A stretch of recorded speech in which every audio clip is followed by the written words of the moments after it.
以后叫古先生。古先生，这是咱们东家派来的。古先生，您之前干过当铺？没有。奇才。自打盘古开天地，咱们铺子有了新章程，诸位算是来着了。以后古先生就算咱们的四贵。哎，怪事儿年年有，今年特别多。哎，你们给四贵腾个地儿啊！这。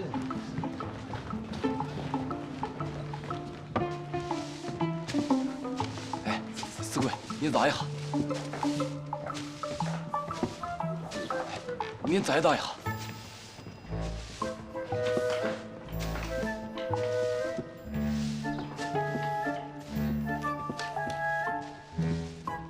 四贵让让。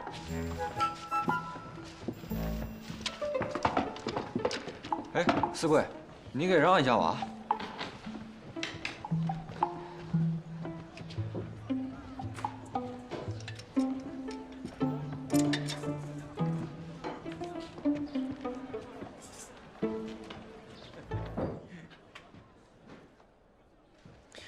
顾朝凤，第一天就迟到。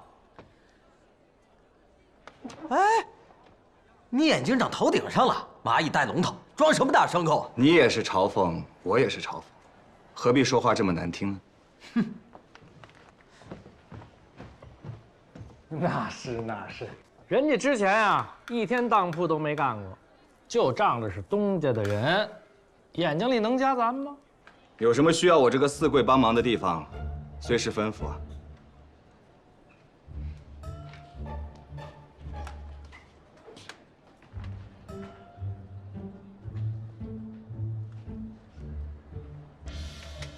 小伙计，我来问你啊，这个四贵通常需要管什么？啊，明白。我想看看你们往年的账本，不知在哪里可以看到？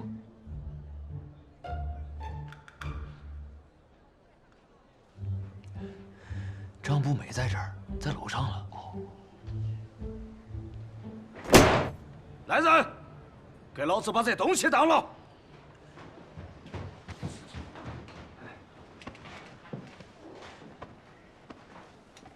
给老子当500两银子。这把刀是大帅送给我的，这件黄马褂是皇上赏赐给我的，这些东西都是咱骗了掉脑袋的危险品来的，当500两银子一分儿也不能少。您这两样合起来也不足5两银子，小店受不了。要不您再到别家当铺看看？你有啥子？5两银子？你是看不起皇上，看不起大帅，还是看不起我？不是。给老子拿回来！别！老子骗了你！这是老子的宝刀！四贵，拿来！四贵，你的活来了！拿来！哎呀！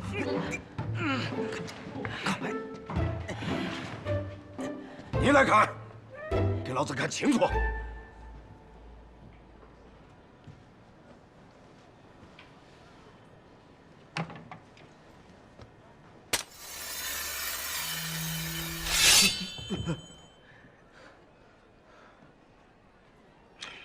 你说你是大帅的人，不知老爷是几品官呢？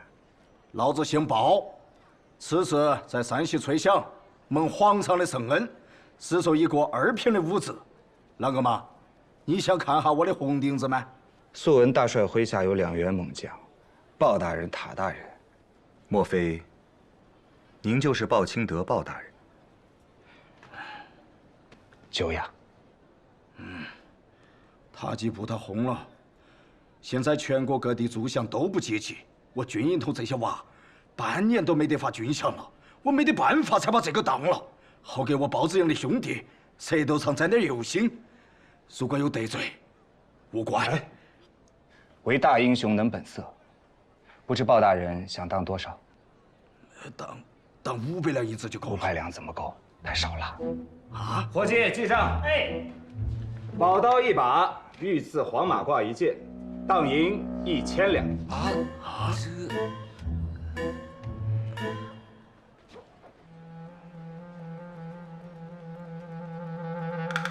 唱当写账，规矩如此，有什么好嚷嚷的？写。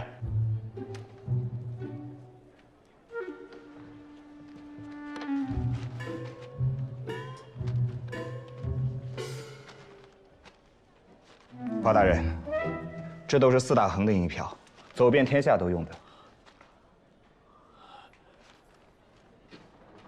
写了。顾平原，你以为你是谁呀？要500给1000，这真不是你的生意是吧这？本来就是你的活，你让我那么做的。你下来几个人，赶紧找个房子给他关起来拜拜火。我看他是头晕，你就看着他这么干。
当了。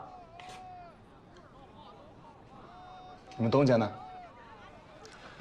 人生何处不相逢？那这事儿我爹怨不得我了。什么就怨不得你了？我来的时候，我爹担心的要命，千叮咛万嘱咐，让我千万不要跟那个宁古塔的刘人说话。今儿呢，是你自个儿推门而入，那就怨不得我了。苏小姐呢？你见到她了？你知道吗？你们现在万元档的名声可是在平遥城都传开了。我进城的时候就听说了，大家都在等着看你的笑话。那就让他们等着。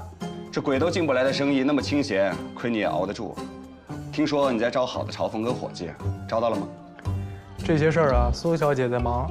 我也从北京带了几个人，都是老朝奉。头2天还肯坐这儿坐堂的，现在全躲到那后屋打牌吃酒，那比我还快活。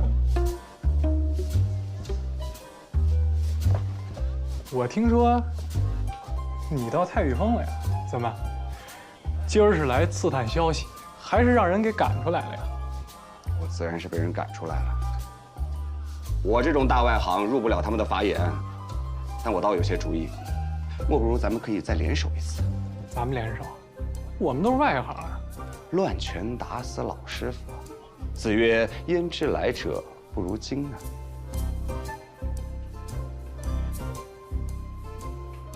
合计合计。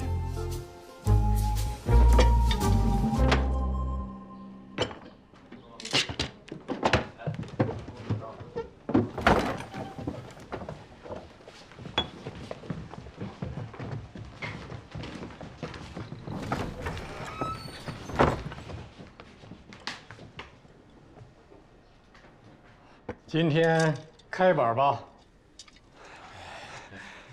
大家伙在一起多久了？10几年了。哦，那是老伙计了。啊，是。昨天搁车，我们跟东家去请辞，东家点头了。京城里4大行，河东的老8家一直邀请我们去。既然东家存了心要走，咱们一起走，这是大贵的恩赐。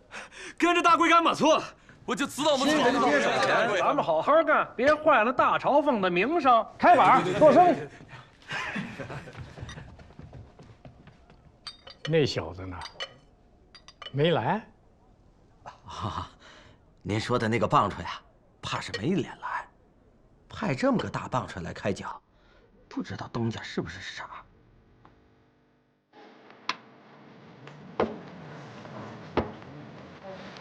来。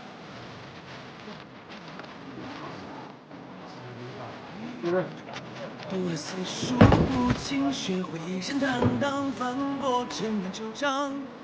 喂，奔光阴，也曾一脸面庞，烟火人间波涛。我看我们没各位平遥城的老少爷们，4乡8里的叔伯兄弟，在下李清，京城李家的人，在这平遥城啊开了一家万元档，主要就是为了来当学生学艺的。感谢各位的捧场。我们呀这外行，不敢劳动大家伙的腿脚到店里去续画，更不敢站在那高柜台后头压人一。我们就在这城门处做点小生意，当场队，当场取。万元档的当铺在东边，银号在西边，凭票领银，童叟无欺。诸位，醒了。要当什么呀？凭票领银，童叟无欺啊！还能喘一口气，就像借着凄凉，扛过到最风霜。人生在世，中餐2、3枪，把3000给抹了。银簪子1只，当3两银子。出票。大嫂啊，这3000呢，就当是本店的小利了，可满意啊？来，在这上好呀。千军一起万两，昨日引入同伴，万元内放，一步风烟一条路，人生永朝无丈量。人世东风。大吵着急着急，到我的开会，着急，我的来了。这个簪子你给他找找。都有了，有了。大吵家，来，下一个。慢些，别着急，别人也不来，一个来。啊，都有。有了。来，你看，真行啊，库里都清出来了。这个傻棒槌，他跟京城来的那个姓李的公子哥，在城门口花钱如流水，3两3000的银簪子，他竟然当了3两。天底下还有这样的买卖，笑破肚皮了。朝奉都没请。没有，您老就放心吧。哎，他一个京城来的人，敢在平遥开当铺，那不就是官老爷门前耍大刀，嫌自己死得太慢吗？银号的大掌柜来了，要见大朝奉了。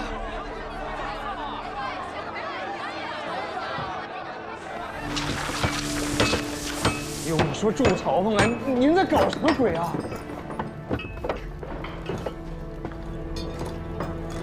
谁跟你搞鬼了？城门档那家伙，现在已经把手都伸到银号里来了，您还在这装死？这与我们有何干系啊？哎呦，有何干系？您倒好啊，撒出个妖精去，自己在这乐得清闲啊！北京城那家伙把自己的银号利率往上活，现在整个平遥城但凡有点钱的，都取了银子往他们那儿存呢。祝朝奉，您倒是给个主意啊！我那儿已经开始挤兑了。我这铺子里有的是现银，他想挤兑就挤，生意不能倒。来个人，啊，让伙计们把现银都准备好，1个时辰1趟，往咱们自家的银号里送。现在就去。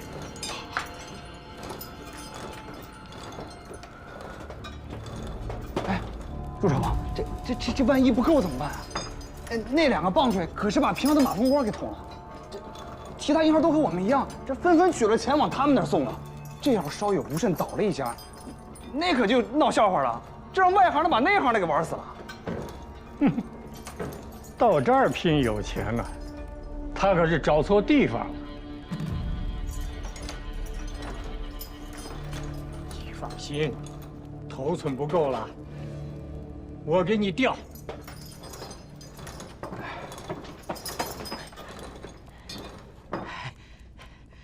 大少峰，从咱们这儿赎出去的东西啊，全都到了城门口那2个棒槌的手里了。你说好笑不好笑啊？别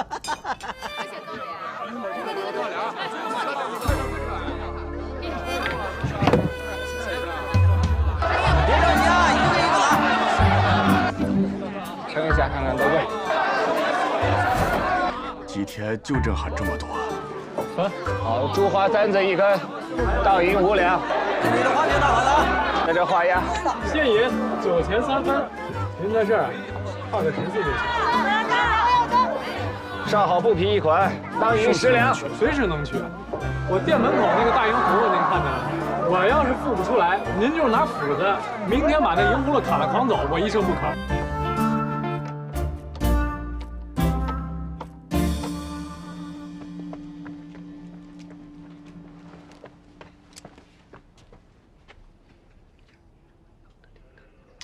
没人。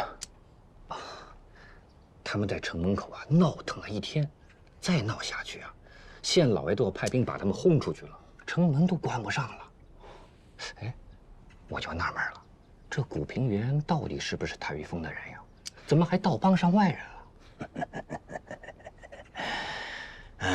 他倒是想进太尉峰啊，太尉峰不肯留他呀。没事儿。我倒要看看这2个人能弄成什么样。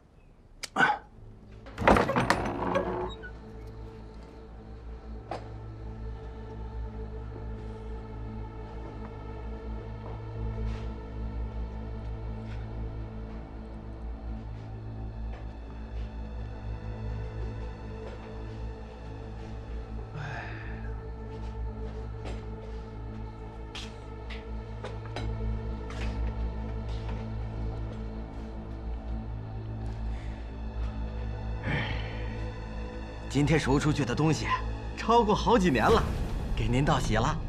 那棒槌误打误撞，倒把咱们给帮了。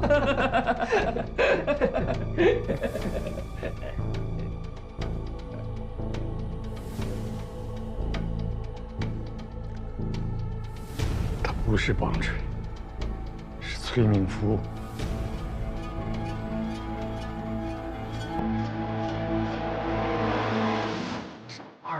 你看，我们是上门当，先推的上门当。上什么当？不是上当，是上门当。不上，不上。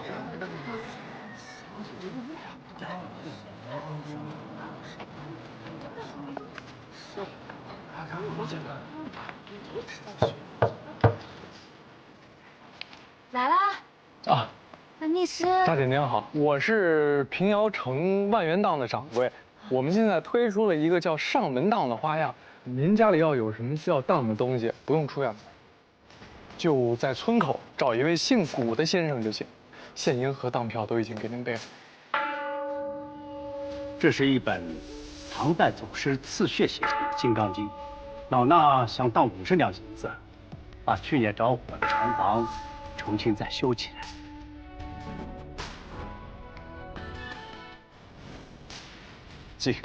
记唐人刺血《金刚经》一本，银子50两，见票支付。老方丈，您在这儿画押。谭月，不打开吗？此等圣物就这么随便打开了，那岂不是玷污了它？在菩萨面前，我不敢欺心啊！大事勿疑，取银子便是。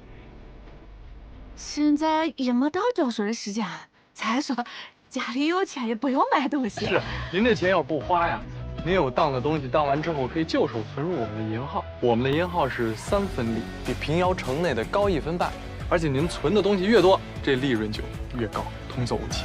我想大师修禊禅月一时也花不了这么多银两，不如请人来修，把这些银子先存到万元档的银号里，买材料、请工人的费用就见票支取，生出些利息，就当我们给大店添香油的钱了。依你，都依你。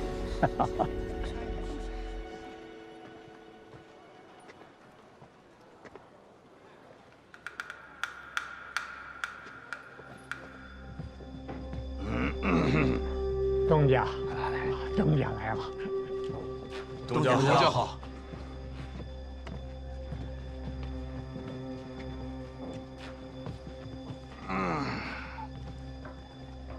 都坐吧，都坐吧。啊，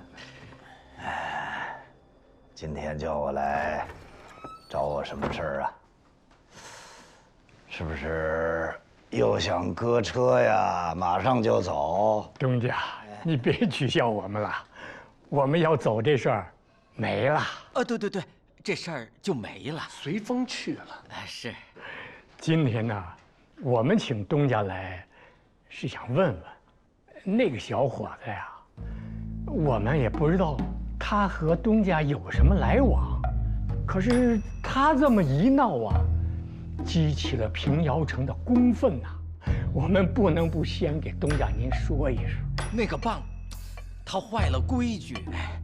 这10几天，他把平遥上上下下刮了个遍，所有当铺的货都空了，全被他家吃下去。能当3两的东西，他当5两；能当5两的，他当10两啊。他后边带了个银号，给的利又高。他把平遥所有的银号啊，轮流的霍霍了一遍，家家取出钱来，都存到他那儿去了。闹腾的到现在啊，咱们当铺是空的，银号是空的，天底下没有这么做生意的。他实在是个害群之马。您和县太爷熟，出面管管他。要再这么闹下去，怕是真的要翻天了。这当铺盈利啊，守在一个利息，贬低押物，活当喝血吃肉，死当敲骨吸髓。这种暴利的行业，你们也能干垮了？他们让利还得利，你们呢，只会让我找县太爷抓人，这不叫做生意，你们这叫看坟等死啊！东家，你不带这么夹枪带棒的说我们呀！我们要是干垮了，在这行里我们可没活路了呀！你再这么说，这就是不念旧情了呀！求求东家，念念旧情吧。东家，您还是得念念旧情。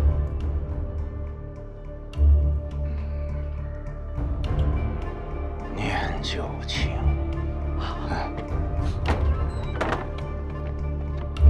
鲍将军说来赎他的刀和黄马褂了吗？拿去。这是古平原唱的当吧？鲍将军说，看不见古先生人就不把东西拿走。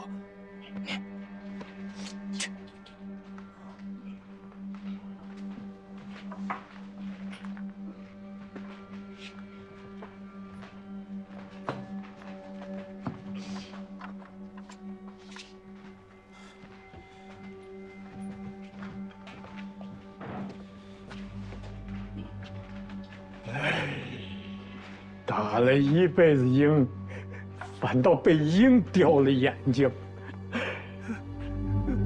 你们可都得老老实实的啊！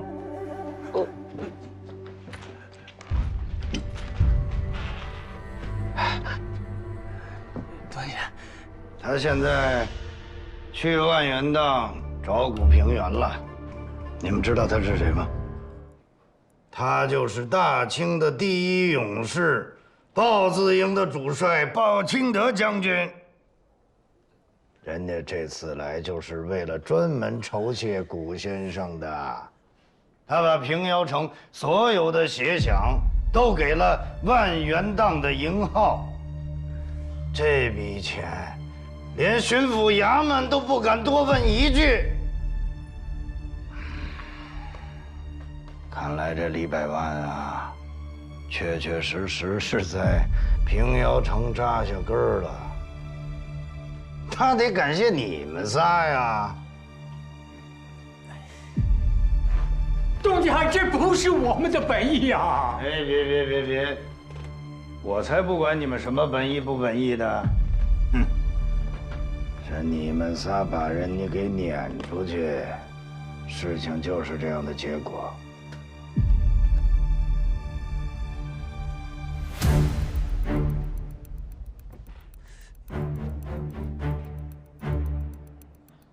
你们仨还想在这行里混，就老老实实的回家仔细想想，好好查查你们的账，找我来对。一笔一笔说清楚了，说明白了，我还能帮你们想想法子；说不明白，哼，你们啊，回去抱你们的娃娃，穿你们的幼棉窝窝。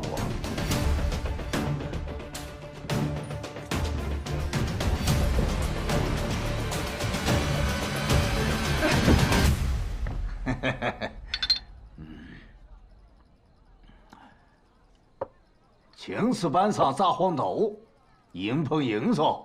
连文是把城里头闹了个底儿朝天。底朝天谈不上啊，只是给他捅出个窟窿。我这个谷兄弟啊，做生意那叫大将用兵。说实话，前2天我心里真虚得很。花钱租那些个仓库，里头放的都是些锅碗瓢盆，还有一堆破水缸，哎，那简直要了命了。你这个话一点没错。醒过来，你倒不想想，咱老包是战场上出生入死的人，万一有人把我这肩膀上的9斤半给砍了，你那1000两银子不是打水漂了吗？说实话。像鲍将军你这样啊，穿黄马褂、带腰刀的人，身价何止1000两啊！说句不好听的，万一你要是殉国了，我捧着你的黄马褂和腰刀去到大帅的军营里，就算我出价2000两、3000两，大帅也得赎啊！贵得很！哎呀，你们2个小娃娃当真是了不起哟！我老包也算是见过天下英雄。不负此生了啊！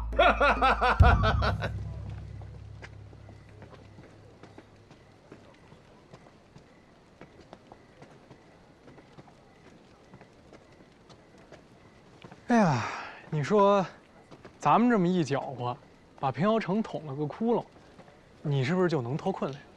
脱困？我的案子一天没消，我走到天边都是戴罪之身。要是能让受我牵连的人脱困，那我倒是死不足惜。哎，你别瞎说，实在不行你就跟我回北京，我爹总该有办法。李百万这3个字儿，那可不是白叫的，他认识那么多王公大臣，帮你洗脱罪名倒是不难。大不了我跪着求他。哎，男儿膝下有黄金，你这叫什么话？和你一起做生意，那我心里是痛快得很。你要是被官府抓了，又得给你送回去了。你还是离我远一点吧。你知道我是什么人吗？你了解我犯了什么罪吗？现在和我走得近的人，都已经被我连累了。咱们呢，桥归桥，路归路。其实，我挑你整出这么多花样来，无非是想互相利用。你可以在山西立足，而我呢，可以把我想救的人给救出来，仅此而已。至于做朋友，我没这个资格。先走一步了，毕清秀。古。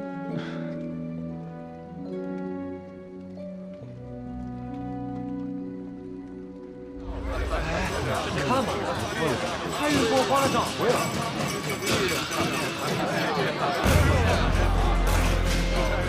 哎呀，看人家年轻的嘛。听说是那黄老爷子的新娘。那是克拉。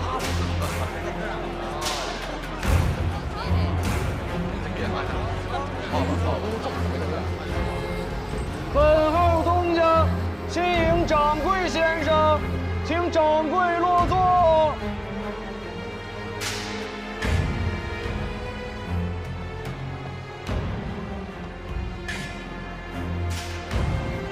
交账！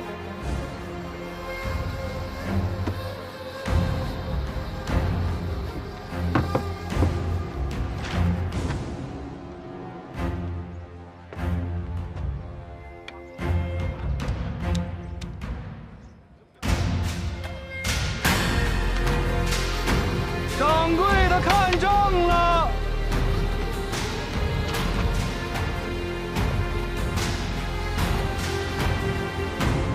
恭喜东家水流千遭归大海，东家得天下英才，自此高枕无忧了。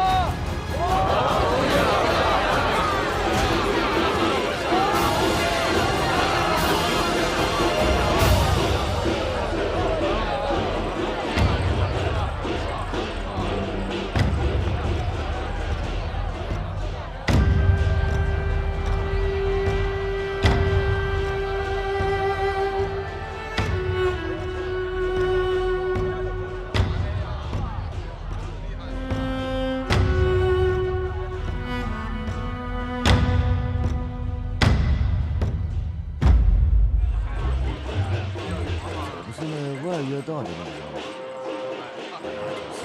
结论成了你家的受益。李群雄，他来这闹球伤人，北镇怎么光有闹鬼人是吧？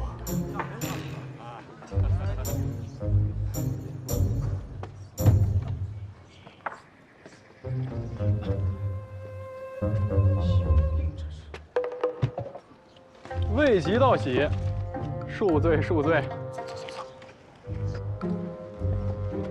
我给大家介绍一下啊，这是我朋友，京城李百万的大掌柜，万元档的当家人，李清雄。这个就是李百万的公子。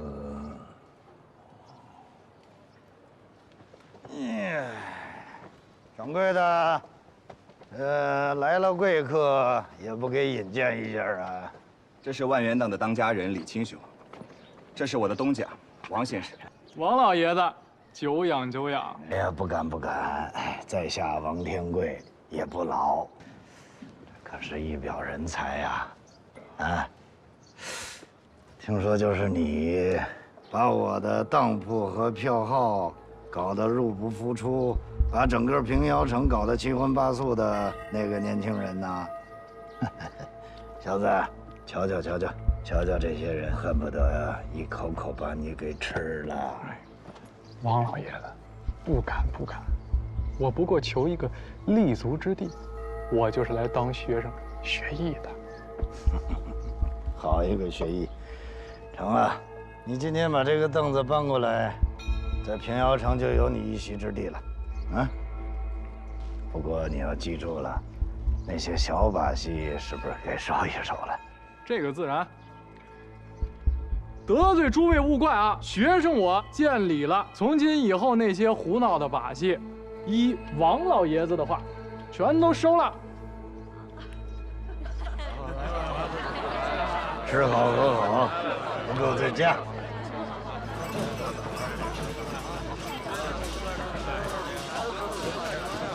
最近出了个新鲜事儿，平遥城来了几十个朝奉，你说他们这是要干什么呀？这几十个朝奉掌柜突然之间到平遥这个小县城里来，只怕是你身边那个苏小姐搞的鬼吧？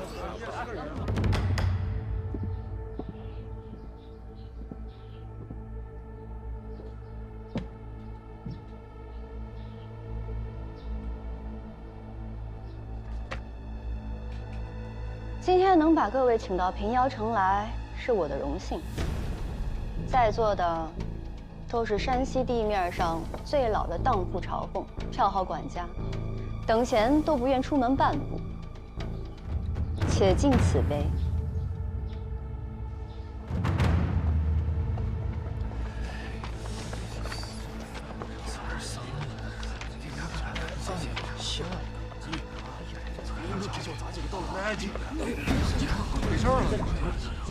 家，那写的是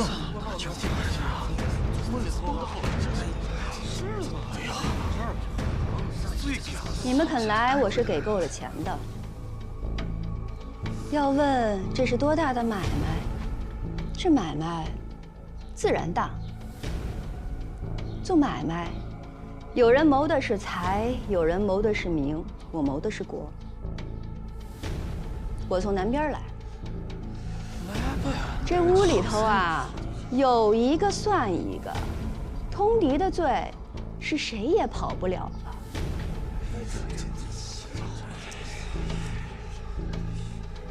来，为了这个罪名，我敬大家，一起喝一杯。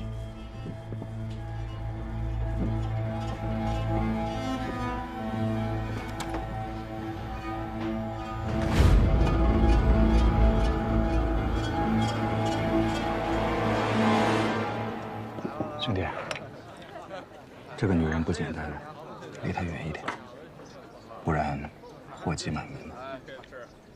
这话我也想跟我爹说，可是他不听我的。你呢？我是吗？你当上这太玉峰的大掌柜，这多少人眼红的位置？除了河东老八家，实力最雄厚的就你们这位王老爷子。你这是打算做此官守此礼，从今以后开始和我作对是吧？逢场作戏，如此而已。干脆呀，你辞了位置，到我万元档来，或者我给我爹写信，把你这罪名抹。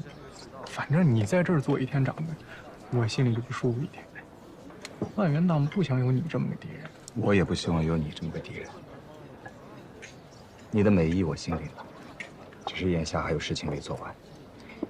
有一天走投无路时，你莫忘此言。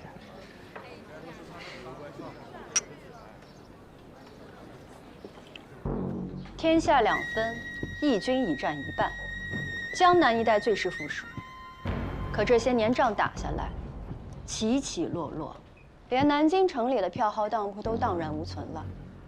还有浙江、苏州、扬州、镇江、宁波，这些哪个不是富得流油的地儿啊？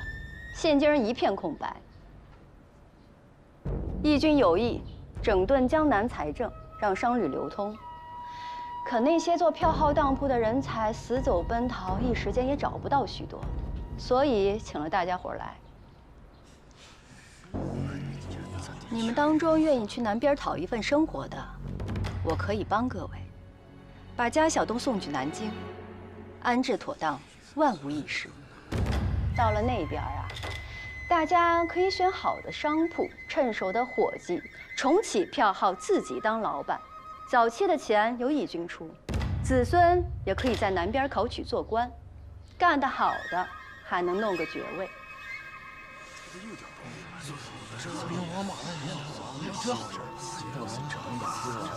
我向各位担保，最多3年，让南边的银钱流通起来。3年之后，还想留在南边的就留下，想回来的，我自然能给大家伙再弄回来。东家，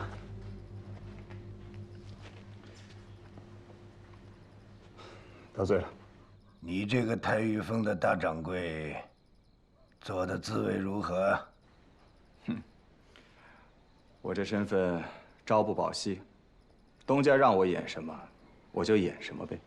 哎，你是不是看上常老四的丫头了？你怎么说这样的话？我如今什么身份，他什么身份？我能看得上他？看上了也无妨啊。你现在是太玉峰的大掌柜的，一掷千金也是可以的。哎，我给你一场富贵，你要吗？你知道我是从哪儿来的？那里关的可都是富贵人。这让我明白一个道理：在这人间，没有什么比平安更重要的。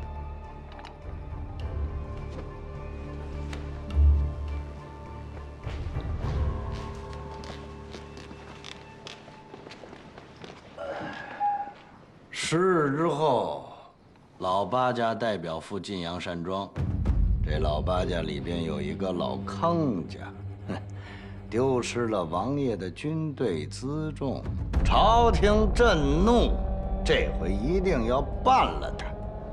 老康家世代都是保镖出身，家资雄厚，可是这次他不得不变卖家产。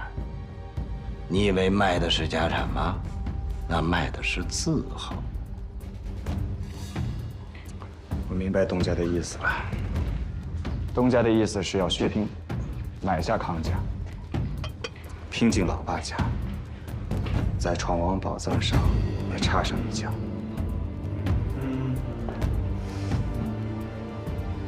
但就算让你知道了闯王宝藏所在何处，你还能做什么呢？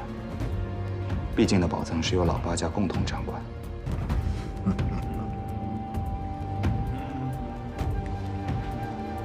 说你是个书呆子，你还真是个书呆子。钱是什么东西啊？小钱能通神，大钱那就是神。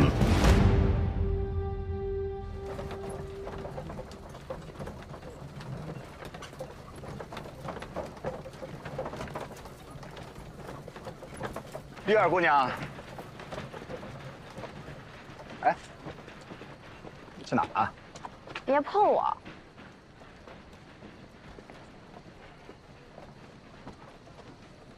天气凉了，穿上点。哎，我这衣裳没得罪你吧？看你得意的很，这么久不见个人影。四爷被关在里头，我也着急。但我回去有什么用？和你面对面一起哭啊？那你也不肯来，让我一个人在那里猜。黑子，你知道的，他说话就没有个把门的。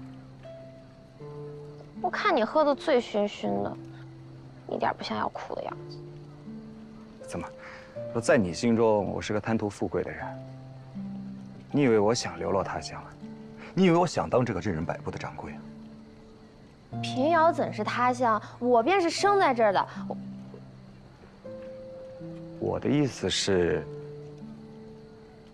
我家在徽州，现在又回不去，无法在老娘膝下尽孝。那平遥于我而言，可不就是他乡吗？就你会说。反正左也不是，右也不是。哎。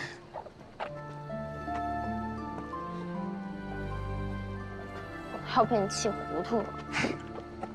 我爹病了，时好时坏，他住在那里晒不到太阳。虽说比其他犯人过得好，但那毕竟是监中。我让他好好休息，他又每天问你的消息，你让我怎么说？说你已经当了大掌柜的，每天穿得人模狗样的，还披一个大黑斗篷。你就这么跟四爷说？你看他信不信？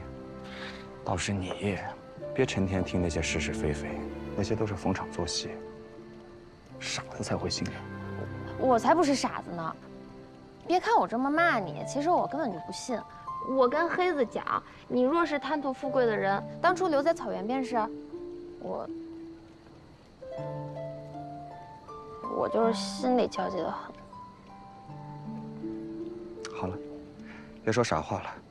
上次不是告诉过你吗？王天贵让我帮他办成2件事，办好了才肯放四爷。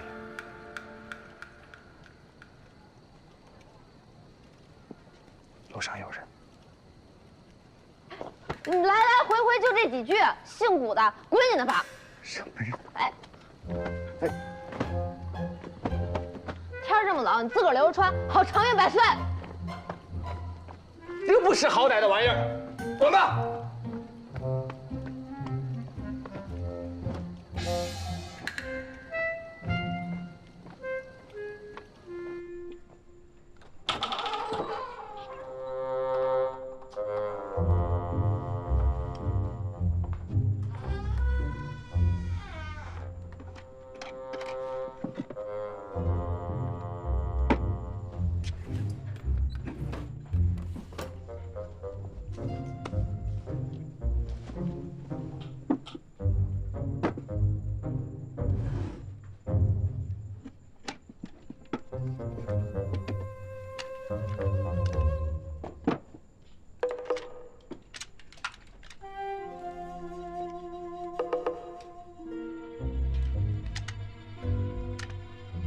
这是个俄罗斯人送我的。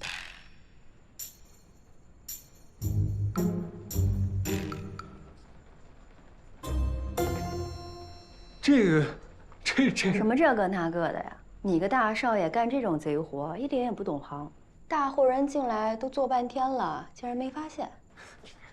我又不是天生做贼的人，我只是好奇而已。好奇？想知道什么呀？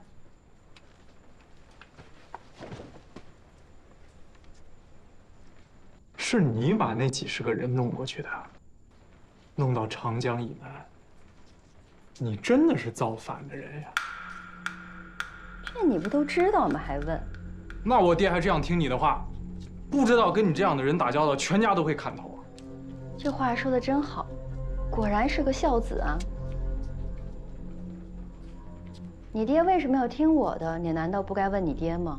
反倒审问起我来了。对，我自然要问他。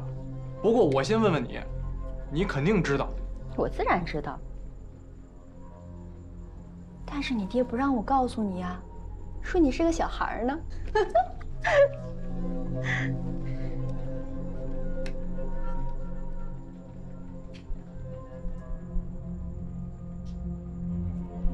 是不是想知道为什么我跟你到平遥城来啊？现在知道了吧？我有我的事儿，你呢就好好做你的大少爷，别闹。走的时候我跟你爹说了。这赚不赚钱都无妨，挣了赔了只当是个笑话。这笑话闹得越大，越能帮我遮掩些的。难怪。那是当然呀，要是没你在这折腾，吸引大伙儿的注意，我找那么多人很容易被怀疑的。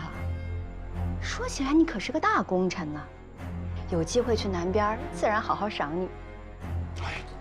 你事儿已经办完了，你赶快走。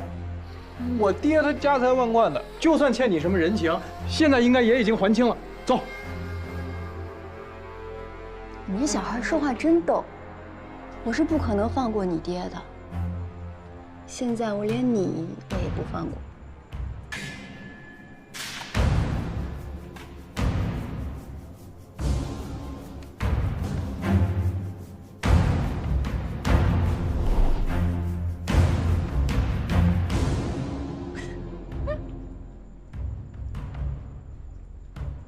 你真以为我不敢开枪啊？你要是想动手，好歹选个能用的东西吧。这是我朋友送我的礼物，从未装弹。我赏完一次都得很精细的擦半天收起来。你这么随随便便的拿着，就不怕我心疼吗？放回去。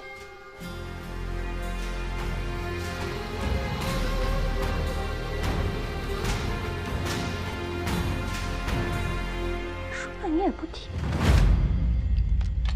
真是的，给弄脏了。哼，你有没有子弹吓唬谁呢？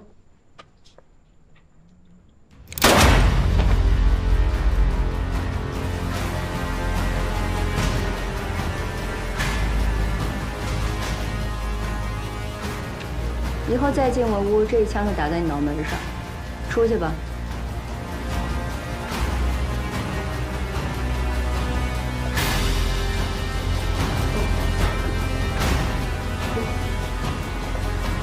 站住！明天多带些人，雇好了车马，去金阳山庄。河东八家的康家要把家产给卖了，我是志在必得的。你顺便告诉你兄弟一声。他要是不想回宁古塔，最好少给我裹乱。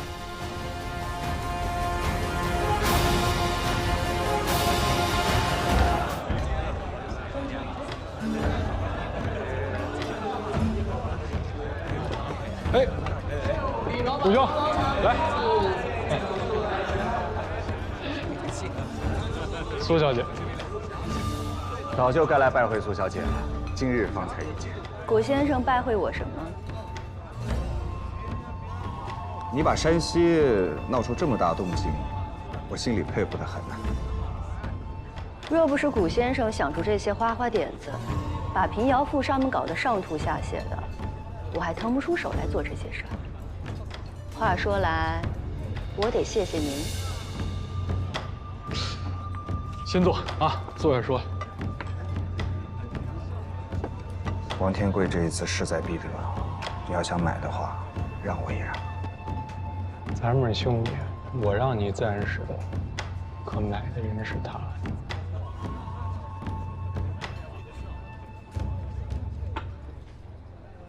康兄弟，你跟大伙说说，为什么非要发钱，招天下富商买你家产业？今天没有外人，让我们大伙明白明白。但凡你说不明白，你休想出这个门。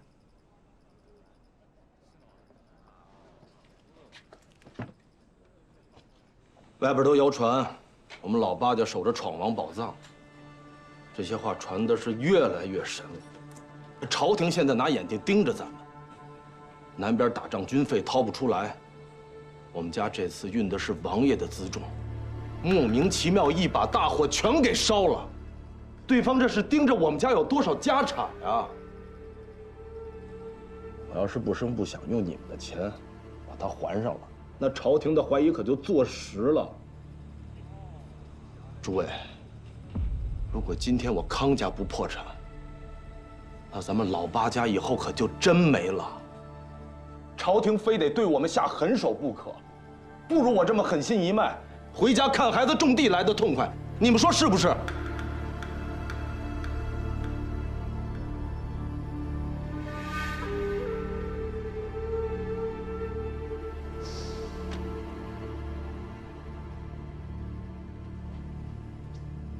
这话说的有道理，我论你了，康兄弟。来，先起来。康兄弟，这么干不妥啊！你毁家纾难，朝廷就不怀疑你了？未必吧？你看明白没有？外边那些人哪个不是冲着闯王宝藏来的？卖康家产业是假，进到老八家里，弄清楚闯王宝藏在哪儿是真呐。那就让他们买。买完之后他就知道，这是老虎闻鼻烟，没那么八宗事儿。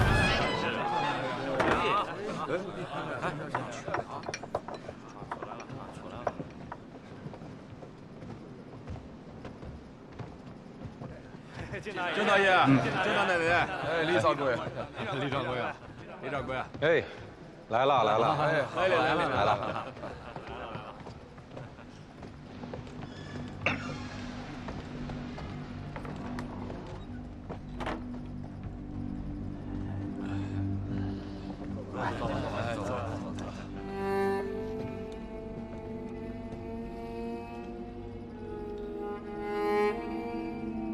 在下康家长子康素元，诸位请了。今天大家伙能来，为康家解除危难，是祖上有德，我就不一一道谢了。这些年，康家的生意做的是顺风顺水，多少有些骄狂，什么生意都敢接。这次接的是朝廷给军队运辎重的任务，本来想多赚一笔。莫名其妙一把大火烧得干干净净，家父一急之下吐血而亡。我今天穿孝来拍卖家产，是个不孝子。可国家在打仗，死的人成千上万，辎重的事情一天不解决，世间不知要平添多少孤儿寡妇。我这点事儿算什么呢？所以今天组这个局，请大家来共同竞价。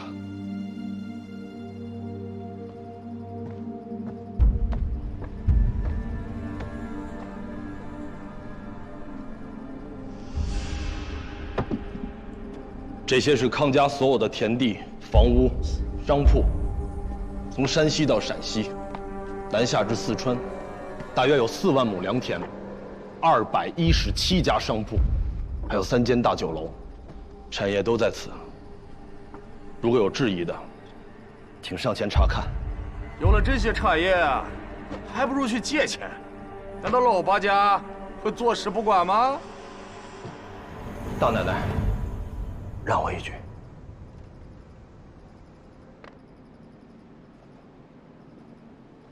说起来，这些产业，乃是我祖上当年学业不成，转学手工，手工艺不成，又在军营里谋了个超报小吏的差事，每个月只赚几钱银子。后来他负责在军队里运输货物，结识了不少天南海北的英雄。我曾祖豪侠仗义，说话讲信用。虽然他手无缚鸡之力，但人人敬他是条好汉。再后来几个朋友凑钱给他开了个镖行，这才陡然而富。古人云：“君子之泽，三世而斩。”到今天已经3世了。老八家虽然同气连枝，但我曾祖当年有话，绝不连累同袍。所以今天还请天下的朋友让条道。康家子弟，就算不能经商，也不能没有志气。最后一句话了，请大家出嫁吧。哟，是啊，可不得了啊！往这往后，这老八家怎么个排行呀？诸位，我抛砖引玉，600万两。多谢。700万两，900万两，多谢。1100万两。你怎么不叫价？我不想那么累。我我们家自个儿不得的都忙不过来了，你不知道，全越做越麻烦。这话说的够聪明。我要真聪明，我就不上这儿来了。1300万两，我出1400万两。诸位，吃好喝好，我们这个饭局结束，拍卖才会结束。大家不妨来看一看，然后好好琢磨琢磨。苏小姐，你怎么不跟他们拼了？我的钱又不是大风刮来的，谁要跟他们这样拼？那这产业你是拼不过来的。非要拼钱吗？他这人倒是蠢，这天底下有的是比钱更贵重的东西。一会儿你就看见了。更贵重的东西。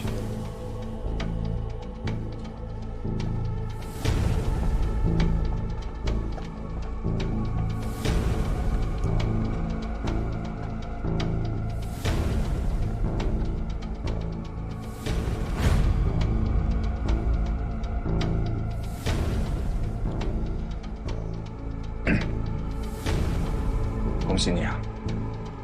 我是应该现在恭喜，还是再晚一点？恭喜我什么呀？恭喜你顺利进入老八家。你可别扯了，有钱人多着呢。你刚才没听到他说吗？这天底下有比钱更重要的东西。什么东西？生命。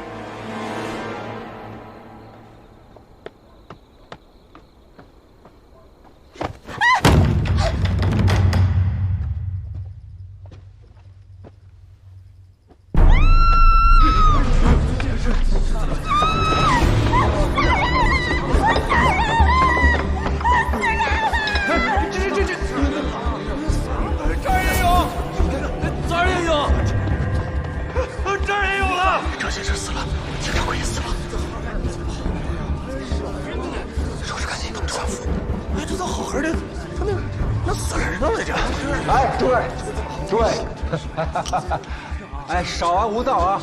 有几位朋友酒喝多了，绝对没有死人，大家放心喝酒啊，不要听下人胡说。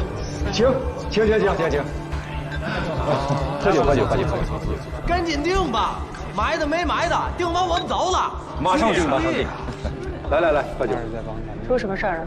杭州的张先生和保镖死了，湖州的李家，苏州的王家，刚才出嫁那几个都，没错，出过嫁的人都死了。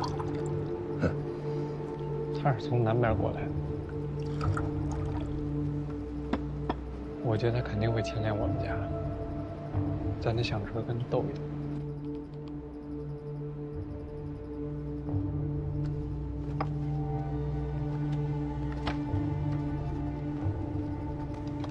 苏小姐，我们东家要我务必拿下康家的产业，您看能不能让我一让？哎呀，刚才那些人死得好惨呀！是你，你不会也想跟他们一起吧？不要。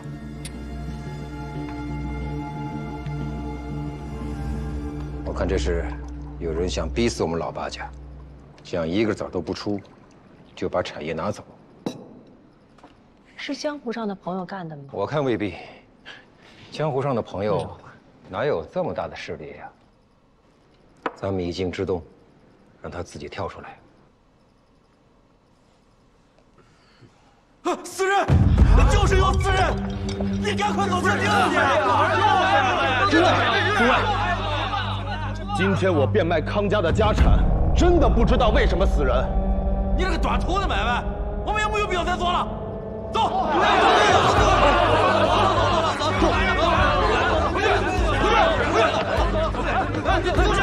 都坐下！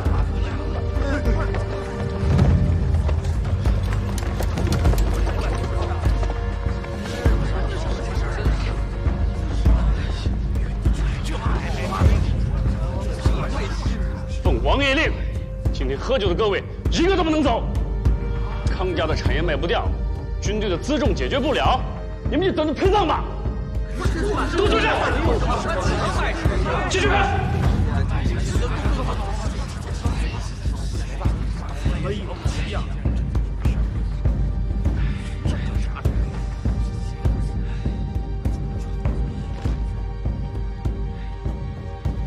700万两，李掌柜的，既然他们都死了，我就接着您的价喊了。好，好，好，好，好，好聪明。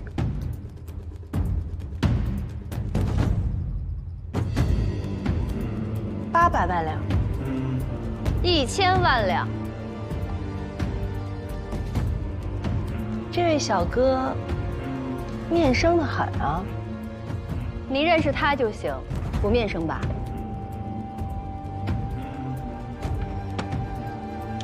？1100万两。诸位，我也叫个价啊！我倒要看看今天会不会被人弄死。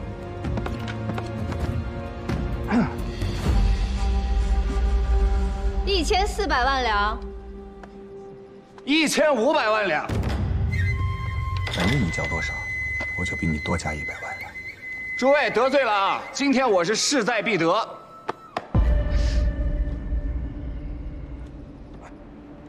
快点，还有没有？2000万两。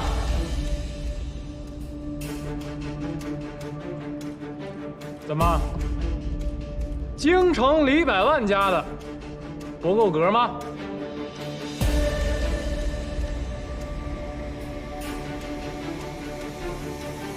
你也要加入了是吗？是啊，这么热闹啊！但是你不会把我和古兄都这个吧？你想干什么？我和你想的一样，我也想捡这现成的便宜。哎，你不是说帮我忙的吗？哦，哎，你喊多少来着？2100万两。2500万两。2600万两。你把王天贵的骨头熬成油都拿不了那么多。我挑好礼物，可我借他。我这是在帮你爹办事，你搅什么？2600万你能买个开心吗？你知道我最想要什么吗？我就最想看你跟我爹垂头丧气一次。幼稚。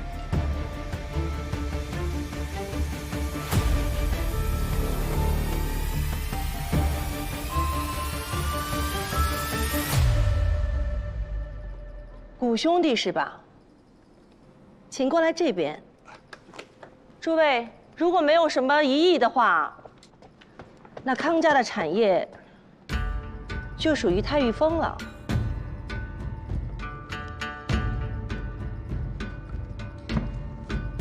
康掌柜，2600万两数目太大，允我10日之内划清给你，承让。有这么多的银子，何必杀人呢？大奶奶，你想什么呢？什么不是我杀的？哎，好，太玉峰以后就是老八家了，我恭喜谷兄弟。恭喜！王爷到！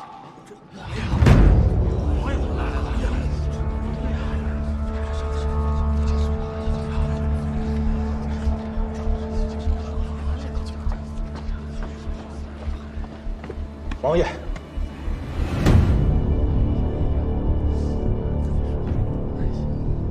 如今叛贼猖獗，朝廷又催得厉害，可是没有钱粮，兵马难行，你当不起这个罪。小人正在变卖家产，10日之内一定偿还辎重。10日，这就是老八家。哼！国难当道，一个个在这里斤斤计较。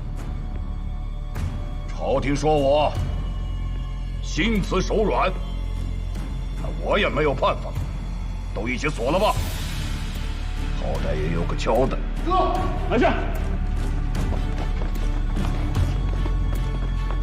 ！3日内交不上来，走，一个都活不了。快点，快点，走，快点，快走，快走。走，走！以为兜里有俩钱，就都是人了吗？在我眼里，不过是一屋子的屁。走，快点，快点，快走！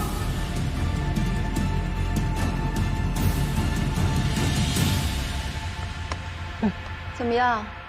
你兄弟的脑袋掉的会比帽子还快。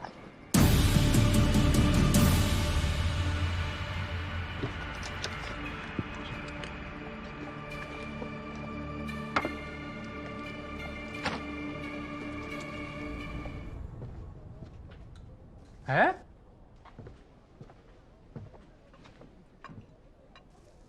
爹，您来了。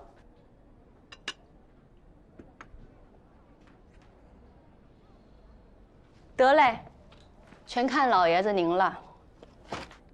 你们叙话。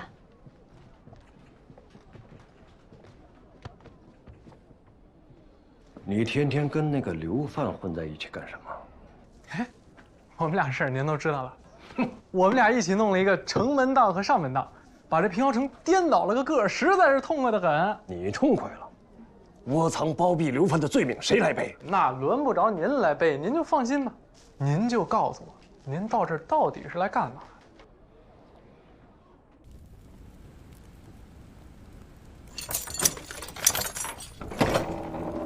的？哎呀，实在抱歉，让各位受委屈了。王爷让我来看看大家吃好了没有。诸位都是王爷的客人，如果有什么招待不周的地方，还请见谅。你们王爷可太客气了。300万两，我没有，我的钱全在茶上。拿折子来我们家抄家，王爷这客人我是做不起，没那银子。这事儿啊，我们也和王爷说了，但是啊，王爷他身份尊贵，这说过的话如果再收回去，这脸上也没光，不是吗？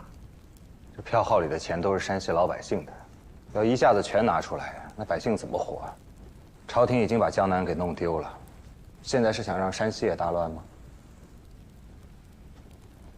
这位小哥眼生得很呐，不知贵姓高明啊？这全屋子的人只有一个名字，上银下子，小名元宝。对喽，师爷，别假装客气了，发个章程下来吧。成。这次王爷从京城带回来一家票号，打算放在山西，掌管军中的粮台和银钱。诸位这300万两若是凑不出来，可以让这家票号代付，只需签字画押即可。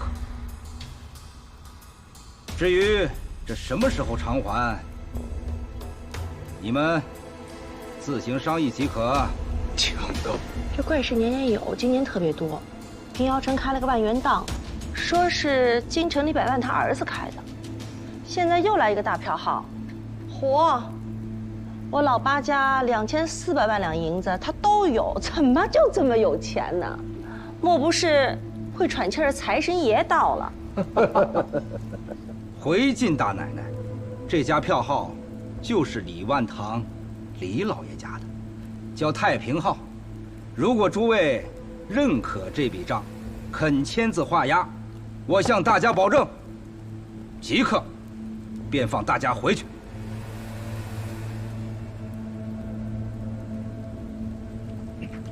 这个李百万手也太黑了吧！啊，就想在山西立足，也犯不上把我们都给整垮了啊！这算什么？拿当官的压人吗？既然如此，诸位就接着喝粥吧。哼！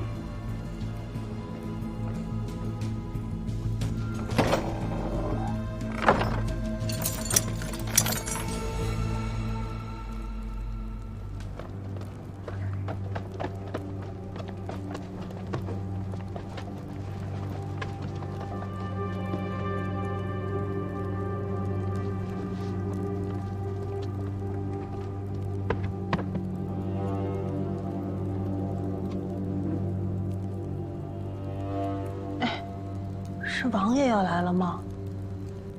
不知道啊。哎呀，诸位啊，见谅见谅见谅啊！狱中相见，实在是万不得已啊。李万堂，李老爷子是来看笑话的呀？哎呦，不敢。咱们是商道一脉，兄弟过来看看能不能帮上什么忙。能啊，赶紧跟王爷说，把我们放出去啊！这没杀人没放火的，把我们搁在这儿，多不体面啊！自古官家两张嘴，一张说有，一张说无，讲不得道理啊。这2400万两，兄弟先掏着，帮大家伙儿逃过一劫，如何？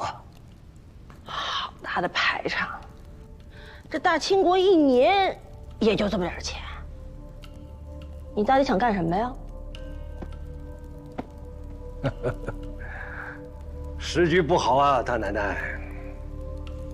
咱们商道一脉，更要携手合作啊！兄弟我久在京师，少来3晋，不过朝廷那面还有些个能说得上话的势力。这300万两全当兄弟入我老八家，诸位还有什么过不去的沟沟坎坎，太平号替大家伙儿铺平电牢。这可不是我李万堂来侵吞老八家，是敬仰先贤，尽点绵薄之力。这太欺负人了，这此言差矣。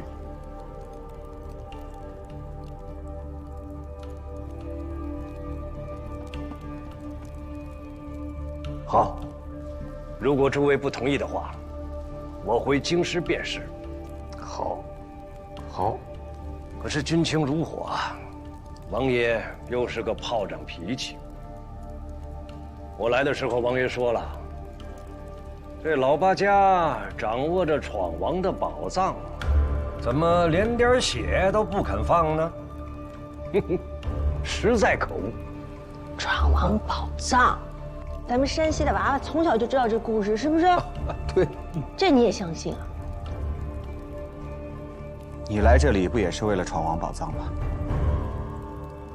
当年闯王兵锋何等锐利，出秦岭，越太行，破潼关，水淹开封，席卷黄河上下，抵定中原。但他们拿到那些钱财之后呢？将近贪图享乐，士兵怕死，最后落得一个莫名其妙的消亡，何苦来呢？这可是1等1的凶杀。哎，这几句话，说的当真深切。你是武平原？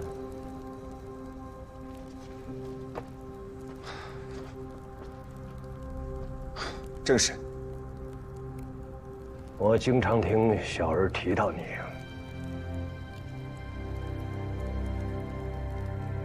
你这番话很有见地，不过这是读书人的想法。你将来要想从商，这可是大大的错误。有什么错？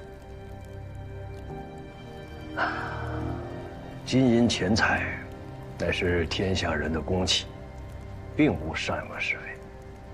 人的错，人要自己承担，怪到钱的份上，没有道理。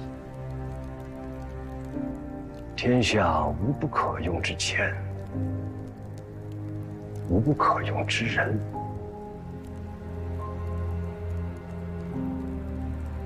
你记下了。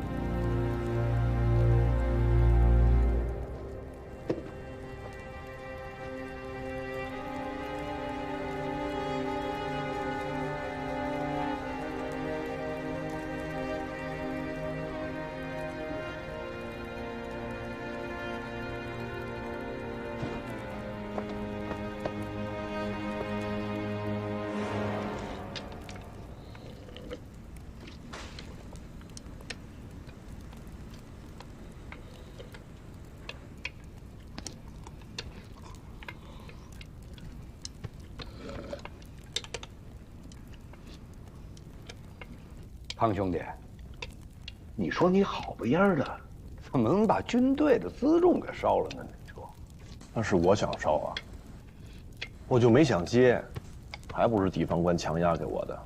这火应该是他们自己烧的。我把整件事情串起来想，这可能是个连环计。他们先烧了王爷辎重，逼康家卖产业，然后再把大家都抓起来，一步步走到现在。就算你们每个人都可以拿出300万两现银，他们还是会继续压榨，因为他们真正想要的是闯王宝藏。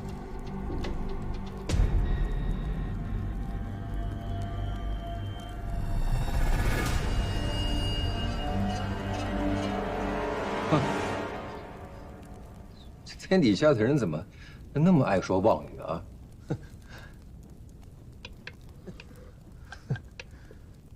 君子无罪，怀璧其罪。不管我们认不认，只要他们觉得我们有，那就是有罪。我在想，这样僵持下去不是办法，我们应该找王爷谈一谈，各自退让一步。哎呀，小孩子说大话，他哪里肯退让一步啊？啊，在官府眼里，我们不过蝼蚁一般。那要是让他们知道我们根本就没有什么闯王宝藏，估计连这馊饭都吃不上。这话倒也有道理。唉，不知诸位现在手头上真的可以拿出300万两现银吗？哎呦，都说了没有，票号里的钱都是储户的，我们自己的都在货上。没有，没有也不能等着让他们把我们逼死，对吧？哎，那你说说，这局怎么破？我在想，他李万堂家资再大，归根结底跟我们一样是个商人。他做这么多事情，无非是想把整个山西票号的控制权攥在自己手中。我们可以这么做，先去王爷那儿打个欠条，假装我们认下这笔账，按照他指定的日子把银子运过去。王爷嘛，又不是地方官员，随时要出征打仗的。2400万两银子也不是一夜之间就能花完的。只要他给我们一个腾挪的时间，我们转过头来全力以赴就可以对付李万堂，把李万堂逼出山西。我相信没有王爷做他的后台，他也不至于有那么大的能耐。不行，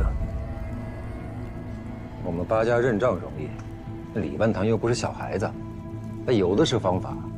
他把打条的这个事儿公布出去，说咱们八家票号欠朝廷多少银子，那一夜之间，信用就坏了。储户肯定生怕我们把他们存的款拿去填朝廷的无底洞，挤兑起来，如何得了？谁说做生意一定要用现银？啊？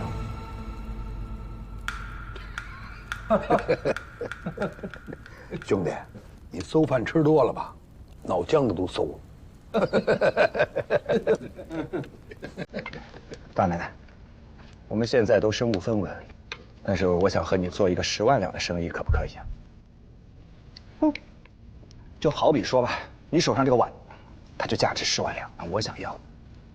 但是我所有的钱都存在孙掌柜那里，我该如何做？孙掌柜，取10万两给我。我没银子呀。就算有银子，我带在路上也多有不便。我看你这块玉佩不错啊，能不能给我当个信物？这好办。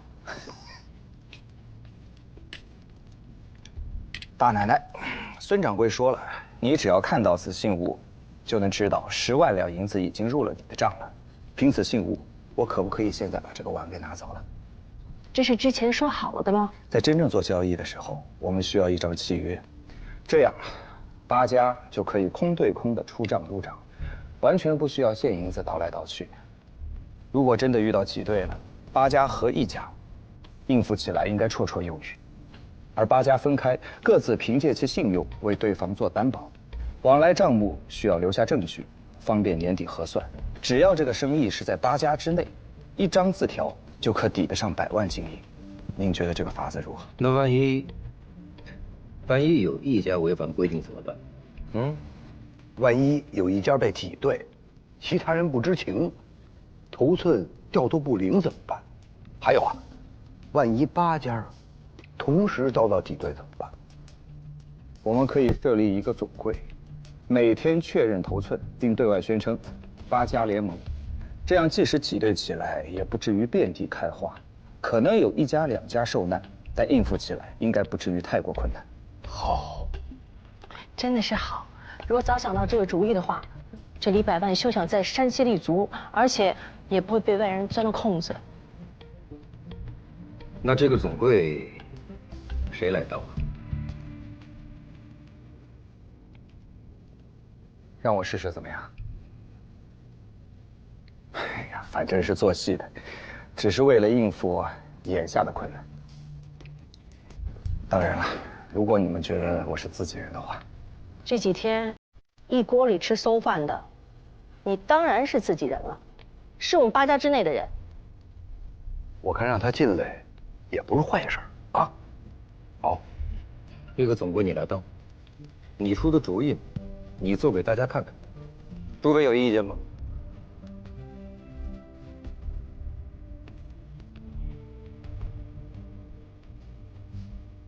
好，既然如此，希望明天这个时候咱们就别吃馊饭。我去跟他们谈。就这么着。来人呐！我要见王爷。传令下去，提兵2万，运动至梁山一线，把网扎实了。王爷，草民替河东8家商号禀告王爷，请读谈。